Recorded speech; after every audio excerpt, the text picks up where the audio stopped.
این که میگیم نخ کار میذاریم در زیبایی، یعنی واقعا یه چیزی مثل نخ رو کار میذاریم؟ بله دقیقاً.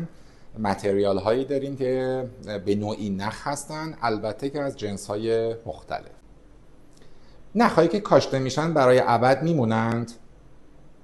نه، امروزه نخهایی که استفاده میکنیم اصلا اینطور نیست و متناسب نوع نخ، خود نخ از 4 ماه تا نزدیک 1 سال یا کمی بیشتر در داخل بافتی که ما اونجا کاشتیمش میمونه و البته بعدش نتایج حاصل از اون برای مدت‌های قابل توجه تری باقی میمونه.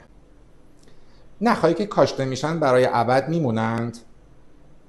نه، امروزه نخهایی که استفاده میکنیم اصلا اینطور نیست و متناسب نوع نخ، خود نخ از 4 ماه تا نزدیک 1 سال یا کمی بیشتر در داخل بافتی که ما اونجا کاشتیمش میمونه و البته بعدش نتایج حاصل از اون برای مدت‌های قابل توجه تری باقی میمونه. نخ کلاً کار ترسناکیه؟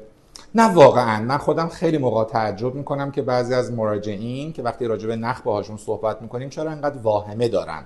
شاید به دلیل بعضی از فیلم های کوتاهی باشه که در فضای مجازی در اینستاگرام، تلگرام، واتساپ یا جاهای دیگه دیده باشن و یک تصور عجیبی داشته باشن، در صورتی که اتفاقا استفاده از نخ در کار زیبایی یکی از سالمترین و سیفترین کارهاست. آیا انجام لیفت نخ یا استفاده از نخ درد شدیدی داره؟ نه. در بعضی از انواع نخ‌ها که ما صرفاً از یک بی‌حسی موضعی با کمک کرم‌های بی‌حسی استفاده می‌کنیم و همین کافیه و در موارد دیگرش که این مقدار عمیق‌تر می‌خوایم مرحله کاشتشون رو انجام بدیم، جدای از این بی‌حسی سطحی، بی‌حسی تزریقی هم استفاده می‌کنیم و تقریباً میتونم بگم فرد خیلی مورد خاصی رو احساس نخواهد کرد. آیا انجام لیفت نخ یا استفاده از نخ درد شدیدی داره؟ نه.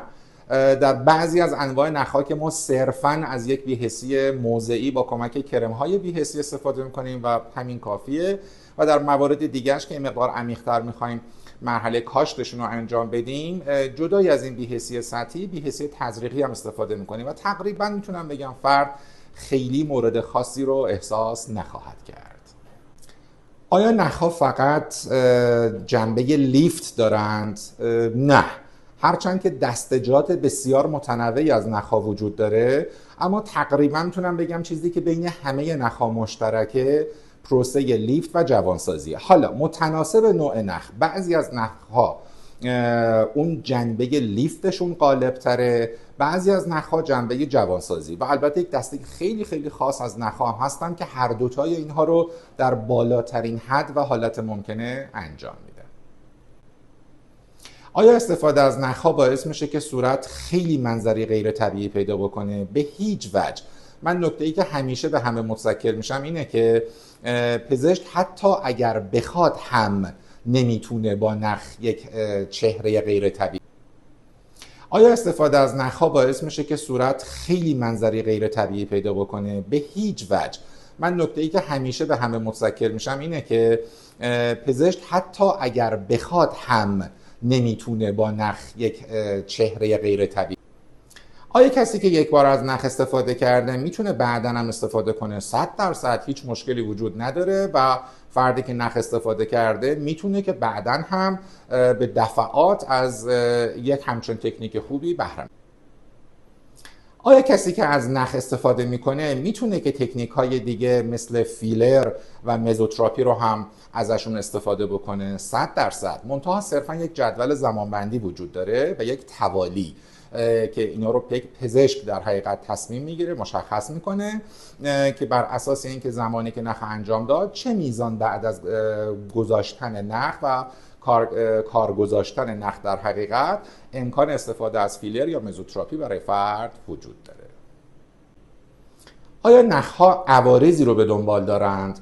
اگر بخوام به این سوال یک جواب منطقی بدیم که به طور کلی در همه زمینه‌های پزشکی همیشه یک دسته ای از مواردی که اسمشو بخوایم بذاریم عارضه امکان وقوع دارد، اما به صورت جنرال و عمومی نه تنها که نه، بلکه نخ یکی از سیفترین و سالمترین تکنیک هاییه که در پزشکی استتیک یا زیبایی استفاده میشه. آیا این تعبیر درسته که من صبر میکنم سنم خیلی بالاتر بره و از کاملا صورتم اصطلاحاً بریزه بیفته بعد از نخ استفاده کنم؟ نه، این تعبیر کاملا اشتباهه. نتیجه ای که شما مثلا در سن 40 سالگی از لیفت نخ میگیرین دیگه هرگز نمیتونید همون نتیجه رو در 60 سالگی بگیرید. بنابراین اتفاقا این نوع مراقبت ها و این نوع فعالیت ها و کارها در سنین پایین تر اگر شروع بشن حتما در سنین بالاتر شرایط بهتری رو برایشون به وجود